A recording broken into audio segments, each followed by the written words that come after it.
రాధా ఎవరుండారో ఎవరు లేడు. ఈ లంకంత కొంప దెయ్యాల కొంపలాగా ఉంది.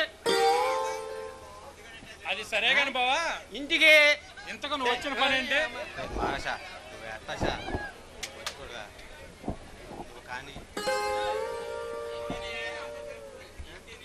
ఇంటిని అందగా దుద్దే ఆడదు, లేకపోతే ఇదిగో ఇస్తాయికే ఎక్కడ సమయాలు అక్కడ పడి ఉంటాయి.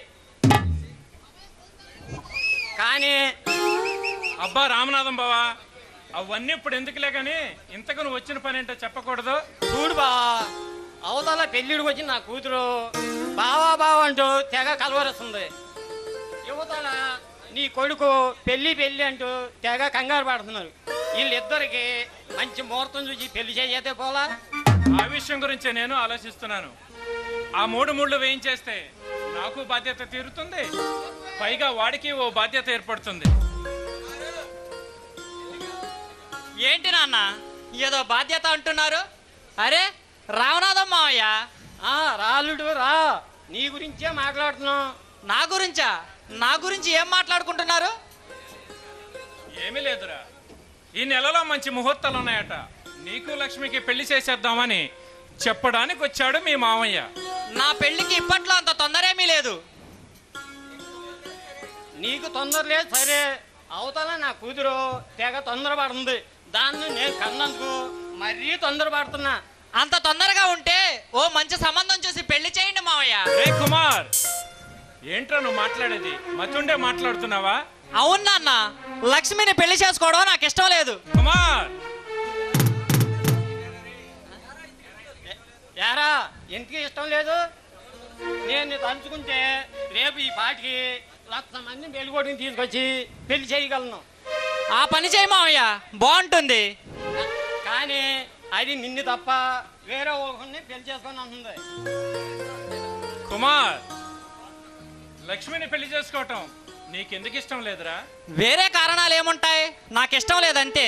ఇష్టం లేదంటే తప్పుతుంది అనుకుంటున్నావా? మీ చిన్నప్పుడే మీ ఇద్దరికి పెళ్లి నిర్ణయించేశాం, ఇప్పుడు కొత్తగా నిర్ణయించేదేమీ లేదు. మీరు ఎప్పుడు నిర్ణయించినా పెళ్లి అనేది నా సొంత విషయం.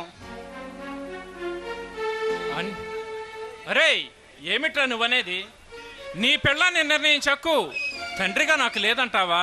నాకు ఇష్టం లేని పెళ్ళాన్ని నిర్ణయించే హక్కు మాత్రం లేదు. అంటే నీకిష్టమో కాదో తెలుసుకునే నిన్ను కన్నానా? నీకిష్టమో కాదో తెలుసుకునే నిన్ను పెంచి ఇంత వాణ్ణి చేశానా? అది వేరు ఇది వేరు. పెళ్ళి అనేది 100 ఏళ్ల పంట. నా జీవిత భాగస్వామిని ఎన్నుకునే హక్కు నాకు మాత్రమే ఉండాలి. ఏమిట్రా హక్కుల గురించి అంత అందంగా మాట్లాడుతున్నావు? నాన్న, అమ్మ లేకపోయినా నన్ను అల్లారు ముద్దుగా పెంచారు. నేను ఏది కోరుకున్నా కాదనకుండా తీర్చారు, కాదనలేదు. కానీ ఒక్క విషయంలో మాత్రం నన్ను బలవంత పెట్టకండి. అవునరా, నిన్ను అల్లారు ముద్దుగా పెంచాను. పెంచిన మమకారాన్ని కూడా మర్చిపోయి నా ఇష్టాన్ని కాదంటున్నావు కదరా. నా ఇష్టాన్ని కాదని నీ ఇష్టానుసారం చేసుకుంటానంటే నేను మాత్రం ఎందుకు కాదంటాను? సరే, నీ ఇష్టం వచ్చినట్లే కానీ. ఓ నాయనో, ఏంటి బావా నువ్వు కూడా ప్లేట్ మార్చేసినావు?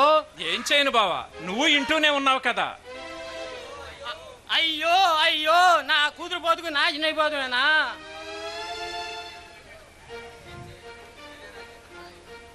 చిచ్చి, ఏమిటి మావయ్య చిన్నపిల్లాడిలా ఏడుస్తున్నావు? రే, నా ఏడుపు చిన్నపిల్లలాగా ఉందంటే నీకు నాశనం అయిపోతావురా, సారా నాశనం అయిపోతావు. బావా ఏంటి అర్థం లేని మాటలు? అర్థం లేని మాటలు కాదు బావా, నా కడుపులో మండును మంట. సర్లే పద భోంచేద్దాం గాని. భోజనమా? మళ్ళీ నీ కొంపలో చెయ్యి కడిగితే, నీ గడప తొక్కితే చెప్పు తీసుకుని కొట్టు. ఎవరి కర్మకు ఎవరు బాధ్యులు? నాన్న, ఏమిట్రా? నా పెళ్లి ప్రస్తావన ఎలాగో వచ్చింది కాబట్టి మీకు విషయం చెప్పాలనుకుంటున్నాను. ఏమిట్రా అది? అది అది ఏమిట్రా తడబడతావేం? చెప్పు. అదే నా పెళ్లి గురించి. ఇప్పుడే కదరా నీ పెళ్లి విషయంలో నా ప్రమేయం లేదన్నావు. అంటే నాకు ఇష్టం లేని పెళ్లి వద్దన్నాను, కానీ మీ ప్రమేయం ఉండకూడదని కాదు నాన్న. సరే, నీ పెళ్లి గురించి నాతో చెప్పదలుచుకున్న విషయం ఏమిటి? రాధను నేను పెళ్లి చేసుకోవాలనుకుంటున్నాను. రాధా రాధా రాధా, ఎవతిరా రాధా? అదే రంగయ్య కూతురు. రేయ్ కుమార్! అదే మన కుబేరుడు కూతురు అనుకున్నావా పెళ్లి చేసుకోవడానికి? కూటికి గతి లేక పుట్ట పోషించుకోవడం కోసం మన ఇంట్లో నౌకరి చేస్తున్నా రంగయ్య కూతురు అది. ఇలాంటి పాడుబుద్ధి నీకెందుకు పుట్టిందిరా? నాన్న, పొట్ట పోషించుకోవడం కోసం కష్టపడి పని చేయడం నీతిమాలిన పనేం కాదు. కుమార్, ఇంతసేపు నీకు ఇష్టం లేని అమ్మాయితో పెళ్లి చేయడం ఎందుకు లేని ఊరుకున్నాను. ఓ నీతి జాతి లేని బజారు దాన్ని పెళ్లి చేసుకుంటానంటే చూస్తూ ఊరుకోవడానికి నేనేమి పరువు ప్రతిష్ట వదిలేసిన బజారు మనిషిని కాను. ఈ సమాజంలో దర్జాగా బ్రతికే జమీందార్ని చూడు. ఈ సొసైటీలో దర్జాగా బ్రతికే మన లాంటి లక్షాధికారుల దృష్టికి ఇలాంటి పనికిమాల ఆలోచనలు రాకూడదు. ఇంకెప్పుడు ఇలాంటి పిచ్చి పిచ్చి మాటలు మాట్లాడకు. కన్న కొడుకని కూడా చూడకుండా కసాయివాడులా ప్రవర్తించాల్సి వస్తుంది. జాగ్రత్త. నాన్న, నాకు కావాల్సింది ఆస్తులు, అంతస్తులు, హోదాలు కాదు. నా మనసుకు నచ్చిన రాధతో జీవితం. ఏమిట్రా ఆ జాతి తక్కువ దాని మీద అంత ప్రేమ వలకబోస్తున్నావు? ఈ 2 రోజులు దాని అందాలు చూపించి నిన్ను లంగ తీసుకుందా? నాన్న! రే కుమార్, నువ్వేదైనా చేయదలుచుకుంటే మన హోదాకు తగ్గట్టు చెయ్యి, నేను సంతోషిస్తాను. అంతేకాని అలాంటి చిల్లర మనుషులతో చిల్లర పనులేంట్రా? నాన్న, మీరు ఎన్ని చెప్పినా ఎలా అనుకున్నా నా నిర్ణయం మాత్రం మారదు. మన వంశ గౌరవాన్ని, పరువు మర్యాదను మంట కలపడానికే నిర్ణయించుకున్నావన్నమాట. నేనేమి నీతిమాలిన పని చేయడం లేదే. మన పరువు మర్యాదలో మంట కలిసిపోవడానికి. పైగా నేను చేస్తున్నది నేరమో కాదు, పాపమో కాదు. నాకు నచ్చిన అమ్మాయిని పెళ్లి చేసుకోవాలనుకుంటున్నాను. ఇది తప్పని ఎవరు వేలెత్తి చూపలేరు. నా కడుపున పుట్టి నాకే ఎదురు సమాధానం చెబుతున్నావంటే నీ పరిస్థితి చాలా దూరం వచ్చిందన్నమాట. తప్పదు నాన్న, ఒక్కొక్కప్పుడు పరిస్థితుల ప్రభావం అలా చేస్తుంది. రే కుమార్, చివరిసారిగా చెప్తున్నాను విను. సింహంలా గర్జించే ఈ నరసింహానికి కొడుకుగా ఉండాలనుకుంటే పిచ్చి పిచ్చి వేషాలు మానేసి నేను చెప్పినట్లు నడుచుకో. లేదా ఈ నరసింహం గారి ఏకైక ముద్దల కొడుకుని ఇక్కడే వదిలివేసి ఒట్టి కుమారుగానే కట్టుబట్టలతో ఈ క్షణమే బయటికి పోతాను. ఆస్తి కోసం, అంతస్తు కోసం ఆశపడి నా నిర్ణయం మార్చుకుంటాననుకుంటే అది మీ పొరపాటు.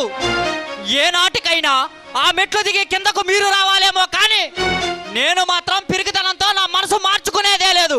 వస్తా.